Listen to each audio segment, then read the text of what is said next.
Olá, boa noite.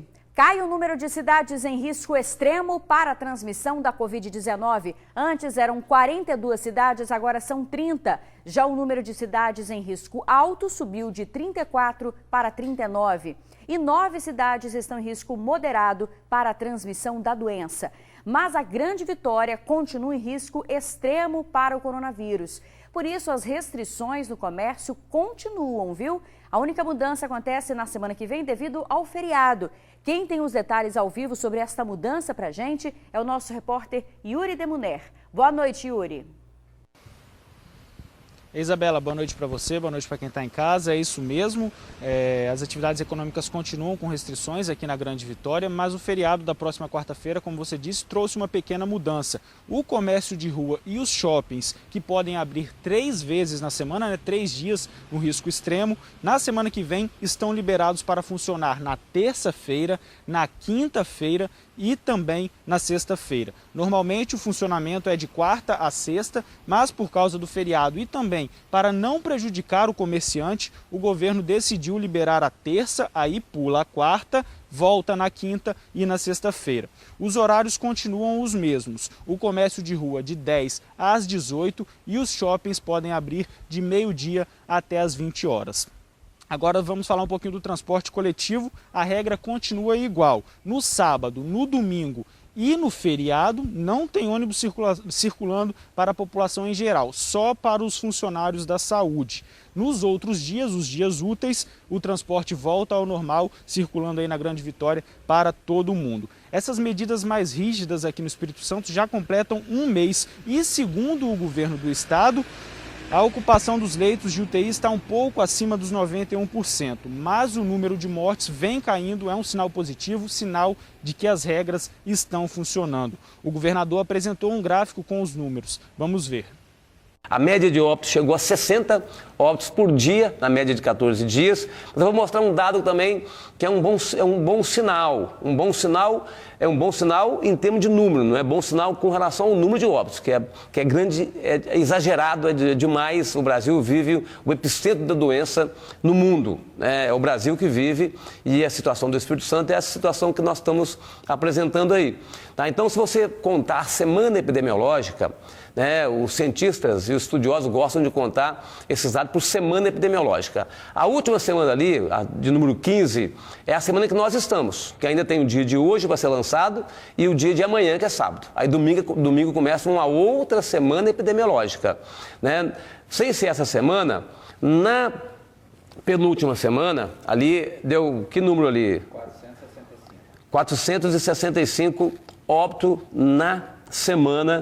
nessa semana da semana passada, da semana epidemiológica da semana passada. Na semana anterior, essa de 465, foi 427. Então, e a outra foi 351, depois 241, 156. Então, você saiu de 156, fomos a 241. Então, crescemos da semana 10 para a semana 11, o estado teve um crescimento de óbito de 54,5%. Da semana 11 para a semana 12, um crescimento de 45,6%. Da semana 12 para a semana 13, um crescimento foi de 21,6%. E da semana 13 para a semana 14, nós teve um crescimento de óbito de 8,9%. E certamente, se você contabilizar ali 270 que está ali, até ontem, mais 80, 350 e depois o sábado, que vai amanhã, vão registrar, certamente ficará abaixo da semana anterior. Então, mostra uma estabilidade e uma possibilidade de queda de óbito pela semana epidemiológica. Então, isso é um sinal também, um sinal de que a gente atingiu a estabilidade e se a gente continuar com esse trabalho juntos, a gente pode começar a ter, de fato, uma queda com relação à doença.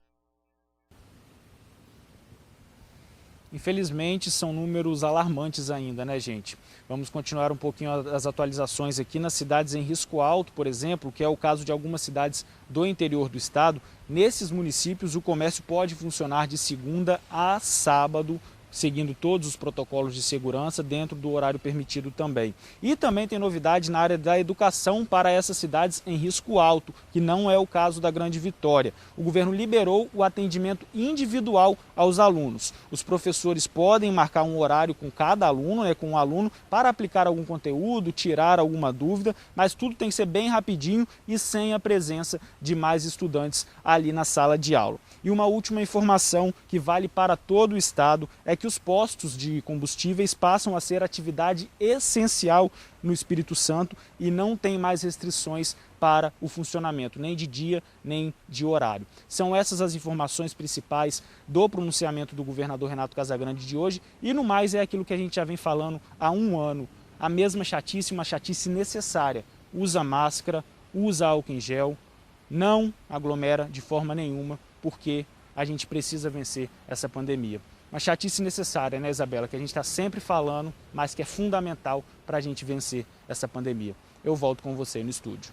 É verdade, Yuri. Inclusive, o secretário de Saúde hoje, o subsecretário, na verdade, falou em coletiva que o distanciamento social é que faz com que tenha essa redução, né? E se a gente não se deixar de ter o contato, né? Se a gente não manter esse distanciamento com a máscara, não vai reduzir nunca, né? Obrigada pelas informações, viu? Vamos então, gente, atualizar os números gerais aqui da pandemia no Espírito Santo. De ontem para hoje foram 80 vidas perdidas, 2.400 novos casos registrados. Até o momento, 8.587 pessoas perderam a batalha para a Covid e quase 414 mil testaram positivo para a doença. Segundo a Secretaria de Saúde do Estado, ainda vivemos um período muito crítico da doença. A quantidade de jovens internados dobrou aqui no Espírito Santo. Por outro lado, houve uma redução de 33% nas mortes dos idosos com mais de 80 anos. O secretário de Saúde, Nésio Fernandes, e o subsecretário Luiz Carlos Reblin apresentaram em coletiva na tarde de hoje que a quarentena está dando resultados, com redução dos indicadores de casos de internações. Na manhã do dia de hoje, em toda a rede pré-hospitalar do nosso estado, nenhum paciente amanheceu aguardando mais de 24 horas para a regulação de um leito na central de urgência e emergência do Serviço Móvel de Urgência, do SAMU, e tampouco na central de vagas de leitos da regulação do Estado. Nas próximas semanas, há expectativa de desaceleração do número de óbitos. Porém, neste mês de abril, a previsão da Secretaria ainda é ter um número de óbitos elevado. Uma curva de aceleração muito rápida em comparação com qualquer outro momento da pandemia no nosso Estado. E a carga de infectados, ela de fato assumiu proporções não vividas antes no Espírito Santo em um curto espaço de tempo.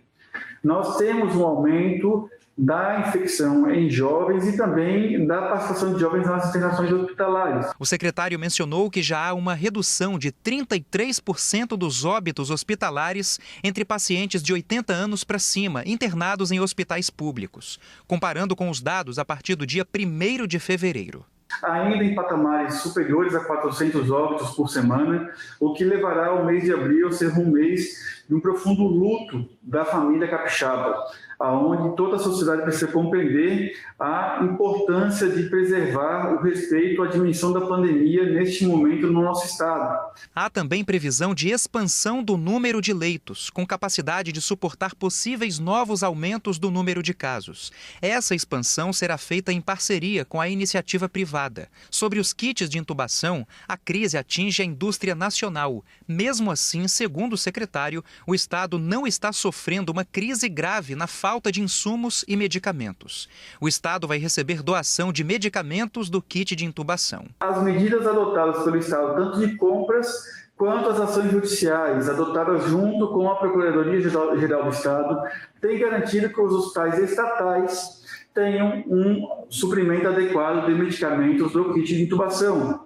O Estado do Espírito Santo, nos hospitais estatais, não sofre uma crise grave de abastecimento desses medicamentos. O Espírito Santo está em 4º lugar no país em percentual de população vacinada, que recebeu a primeira dose. Além disso, as mais de 120 mil doses que chegaram esta semana já começaram a ser distribuídas entre os municípios. É importante que a pessoa agende a segunda dose da vacina. E por que precisa agendar? porque, infelizmente, como o número de doses não é suficiente para vacinar a população toda de uma única vez, tanto para a primeira dose quanto para a segunda, a pessoa precisa fazer o seu agendamento, preferencialmente na cidade onde mora. Olha, sobre o retorno às aulas presenciais, a Secretaria de Saúde diz que isso vai depender do risco de cada cidade, ou seja, da transmissão do vírus e não da vacina em si, né? E que as pessoas com comorbidades podem ser vacinadas agora a partir de maio. 69 novos leitos específicos para a Covid foram abertos pelo governo do estado em Linhares, no norte do Espírito Santo. São 38 leitos de UTI e 30 de enfermaria. As vagas foram abertas nos hospitais Linhares Medical Center e Rio Doce. Além disso, o governo do estado também afirmou que tem realizado adequações na estrutura do Hospital Geral de Linhares, o HGL, para aumentar a oferta de leitos. A previsão é de que sejam abertas mais 12 vagas.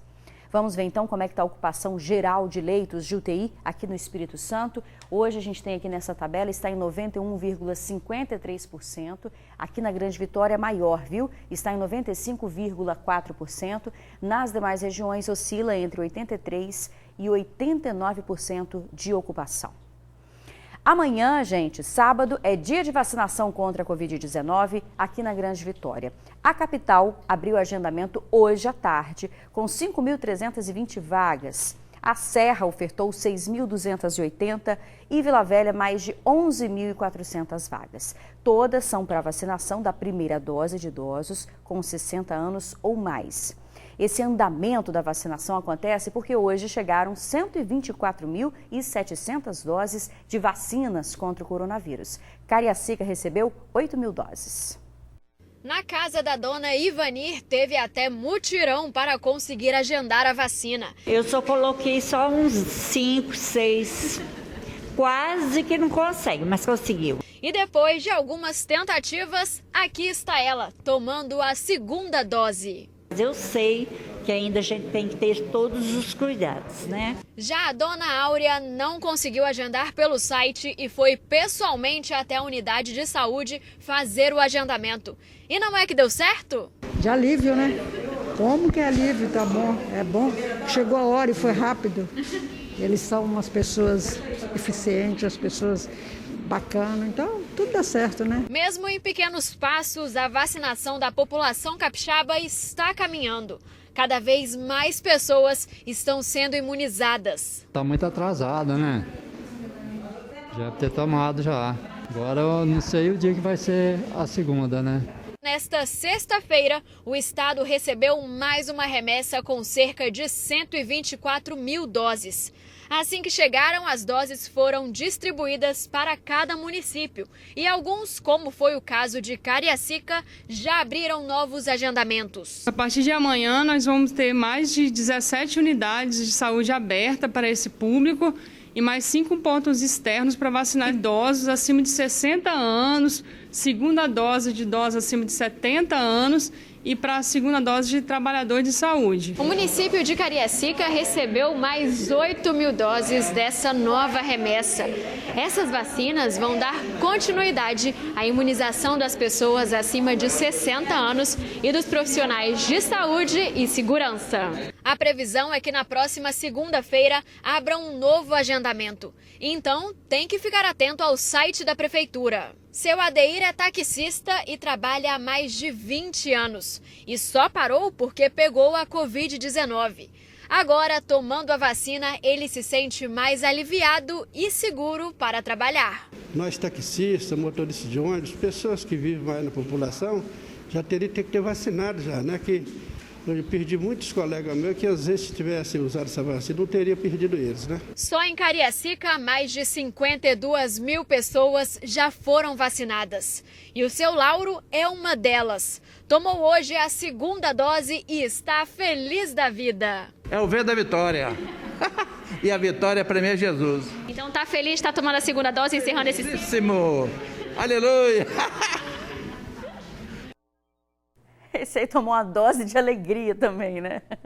Olha, gente, dessas doses de vacinas contra a Covid que chegaram aqui no Espírito Santo, 75.500 são da Oxford e 49.200 da Coronavac. Vamos ver então como é que ficou o vacinômetro. Essas novas doses já constam aqui no painel vacina. O Espírito Santo recebeu até o momento 993.620 doses, já distribuiu mais de 969 mil, aplicou 562.096 primeiras doses e 132.585 pessoas já receberam a segunda dose da vacina. Olha, a gente vai para um rápido intervalo. Na volta, todos os detalhes sobre a quadrilha paulista que foi presa após invadir apartamentos de luxo aqui no Espírito Santo. É já já. O homem acusado de agredir uma grávida com uma chave de fenda em um condomínio de luxo na Enseada do Suá, em Vitória, pretendia invadir outros 3 apartamentos. Segundo a polícia capixaba, ele faz parte de uma quadrilha que escolhe as vítimas com a ajuda de hackers pela internet. Maurício Gomes Oliveira, de 22 anos, é acusado de fazer parte de uma quadrilha especializada em furtos de apartamentos de luxo. Ele foi preso em São Paulo no último dia 9, após uma denúncia anônima, e foi trazido para o Espírito Santo para responder pelo crime. No início do mês passado, Maurício foi flagrado por câmeras de vídeo monitoramento de um condomínio de luxo na Enseada do Suá, em Vitória. Ele invadiu um apartamento e agrediu uma grávida de 7 meses com golpes de chave de fenda. Ele acreditou estar vazio a cobertura, arrombou e entrou. O primeiro quarto que ele entra, ele se depara com uma moça grávida, de 29 semanas. Essa moça, então, ao avistar esse indivíduo estranho em sua casa, reage como todos nós reagiríamos. Ela grita. Esse indivíduo, então, parte com a chave de fenda de 30 centímetros, que foi a chave de fenda que ele arrombou a porta, para cima da senhora grávida, e a agride. O criminoso agiu com pelo menos mais 2 comparsas. Enquanto ele subia para invadir os apartamentos, um ficava lá embaixo dando cobertura e o outro ficava interfonando para os apartamentos para conferir se tinha ou não alguém em casa. Ele toca a campainha para confirmar realmente que não há ninguém na residência. Em não havendo, eles entram, arrombam com uma chave de fenda e objetivam a subtração de joias e dinheiro. Antes de invadir o local, ele já teria tentado entrar em outros 3 apartamentos do mesmo prédio. Só que como tinha gente em casa, ele desistiu. Eles tentaram outro apartamento, só que o apartamento havia no apartamento um sistema de segurança moderno, de biometria. Então, a cada porta, ou elevador, ou andar que ele tivesse que ir, ele teria que fazer a leitura de sua digital. Então ele desiste desse apartamento. E partem para o Vitória Bay, onde eles teriam, em tese, 3 alvos. A quadrilha especializada em furtos qualificados tenta agir sem chamar atenção. Eles escolhem e monitoram as vítimas através da internet, com sistemas de tecnologias de hacker. Tudo isso para invadir os apartamentos enquanto os donos estão fora de casa. Eles elegem as suas vítimas, né, por nacionalidade. Eles gostam muito de furtar portugueses, árabes, judeus, né, chineses, que têm um costume de guardar joias e dinheiro em casa. A polícia acredita que eles agem em todo o Brasil. Os criminosos viajam para o estado, cometem o crime e vão embora. O objetivo desses indivíduos é não incidir na tipificação de roubo, que é uma pena mais grave, uma pena que a pessoa fica presa mais tempo. Eles visam o furto, ainda que qualificado pelo arrombamento, né? Porque, infelizmente, o sistema penal fornece algumas benesses para esses indivíduos que praticam o furto. Esse tipo de crime vem crescendo em todo o país. E às vezes acontece por uma falha na segurança dos condomínios. Por isso, a polícia faz um alerta para a população. Não deixe a pessoa entrar, mesmo falando que é parente, mesmo falando que é amigo, não deixem entrar dentro do prédio antes de telefonar para o condômino. Olha, o suspeito já tem 5 passagens pela polícia e já está no presídio. Uma adolescente de 13 anos foi apreendida acusada de planejar o assassinato do próprio tio no norte do estado. Wagner Barbieri Barbosa, de 34 anos, foi assassinado no último dia 10 em São Gabriel da Palha. Ele foi atingido com 3 tiros na cabeça, na porta de casa, na frente da mulher e dos filhos. Durante as investigações do crime, a polícia encontrou drogas no endereço de um dos suspeitos. além do material para embalo e preparo de entorpecentes. Os suspeitos do crime não foram encontrados. Eles estão sendo procurados ainda pela polícia. Mas as investigações apontaram que a adolescente foi quem mandou matar o próprio tio.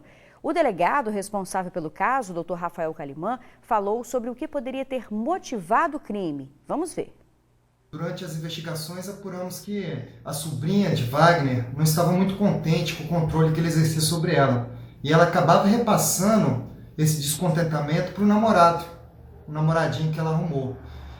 O namorado, por sua vez, chamou um amigo dele e se dirigiu até a casa, pediu que o Wagner sentasse e, sem dizer qualquer palavra, efetuou os disparos na cabeça dele. Que crueldade, hein? A seguir, como fica a semana do capixaba na quarentena, veja o que funciona a partir da segunda. Nós já voltamos. Estamos de volta. Vamos reforçar então as medidas anunciadas pelo governo do estado com um novo mapa de risco que passa a valer na segunda-feira. Pelo novo mapa, 30 municípios estão em risco extremo, incluindo aqui a Grande Vitória, 39 cidades estão em risco alto e 9 em risco moderado. O comércio dos municípios em risco alto, em risco extremo, continua, na verdade, funcionando 3 dias por semana. Mas por conta do feriado, na semana que vem, que é na quarta-feira, o comércio vai funcionar excepcionalmente terça, quinta e sexta-feira. A circulação de ônibus continua da mesma forma, viu? O sistema Transcol continua circulando das 5 da manhã às 10 da noite. E uma novidade é que as escolas dos municípios em risco alto podem atender alunos de forma individual na sala de aula, um de cada vez. E outra novidade é que os postos de combustíveis foram incluídos como serviço essencial, ou seja, eles podem abrir sem limitação de horário e dia também. Só lembrando que não tem transporte público sábado, domingo e feriado, então quarta-feira não tem, né? Mas os servidores da saúde continuam tendo o transporte garantido. É isso aí, gente. Vamos levando a vida, que essa pandemia uma hora vai acabar. A gente fica por aqui. Outras informações amanhã no TN1, 12h30, com a Vanessa Calmon.